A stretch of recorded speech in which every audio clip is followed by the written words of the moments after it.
முக்கிய செய்தியை பார்த்துக் கொண்டிருக்கிறோம். கடலூர் அருகே செம்மங்குப்பம் பகுதியில் தனியார் பள்ளி வேன் மீது ரயில் மோதி விபத்தானது ஏற்பட்டிருக்கிறது.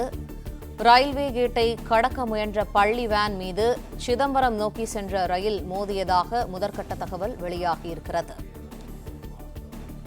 கூடுதல் தகவல்களை எமது செய்தியாளர் லெசிராஜா வழங்க கேட்போம். லெசிராஜா, இந்த விபத்தானது எப்படி நடந்தது? உள்ளே யாரும் மாணவர்கள் இருந்தார்களா? விரிவான தகவல்கள் என்ன? கடலூரில் பள்ளி வேன் மீது ரயில் மோதி விபத்து ஏற்பட்டது. இந்த விபத்து கடலூர் அருகே செம்மங்குப்பம் பகுதியில் பள்ளி வேன் மீது ரயில் மோதி விபத்துக்குள்ளானது. ரயில்வே கேட்டை கடக்க முயன்ற போது பள்ளி வேன் மீது சிதம்பரம் நோக்கி சென்ற ரயில் மோதியதாக தகவல் கூறுகிறாங்க. வேன் மீது ரயில் மோதியதில் குழந்தைகள் சில காயமானால் முதற்கட்ட தகவல் கிடைத்துள்ளது.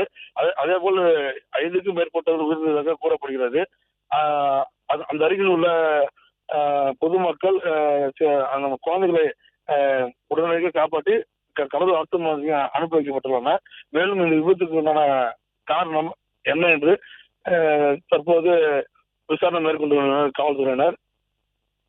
இந்த சம்பவம் அப்பகுதியில் பெரும் பரபரப்பை ஏற்படுத்தியுள்ளது.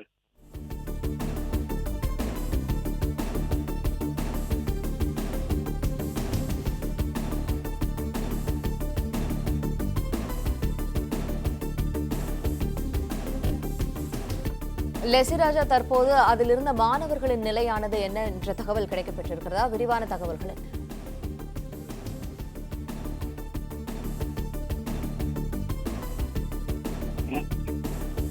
அந்த வேனில் சென்ற மாணவர்கள் சிலர் காயம் ஏற்பட்டுள்ளதாகவும் இதில் 5க்கும் மேற்பட்டவர்கள் உயிரிழந்ததாக கூறப்படுகிறது. இவர்கள் அனைவரையுமே கடலூர் அரசு மருத்துவமனைக்கு அனுப்பி வைத்து சிகிச்சை பெற்று வருகின்றனர். சிகிச்சை அளிக்கப்பட்டு வருகின்றனர். தீவிர சிகிச்சை பிரிவு அனுமதிக்கப்பட்டு தீவிர சிகிச்சை அளிக்கப்பட்டு வருகின்றனர். மேலும் போலீசார் தீயணைப்புத்துறையினர் சம்பவ இடத்துக்கு விரைந்து சென்று சம்பவம் நடந்த பகுதியில் இந்த விபத்து குறித்தான காரணத்தை அறிந்து கொண்டிருக்கின்றனர். அதே போல் அப்பகுதியில் பொதுமக்களும் அந்த விபத்து நடைபெற்ற இடத்தில் பொதுமக்கள் குழந்தைகளையும் காப்பாற்றி அவர்களை கடலூர் அரசு மருத்துவமனைக்கு அனுப்பி வைக்கப்பட்டுள்ளனர். பிளே ஸ்டோர் மற்றும் ஆப் ஸ்டோரில் இருந்து பாலிமர் செயலியை QR கோடு மூலம் பதிவிறக்கம் செய்யுங்கள். செய்திகளை உடனுக்குடன் பெறுங்கள்.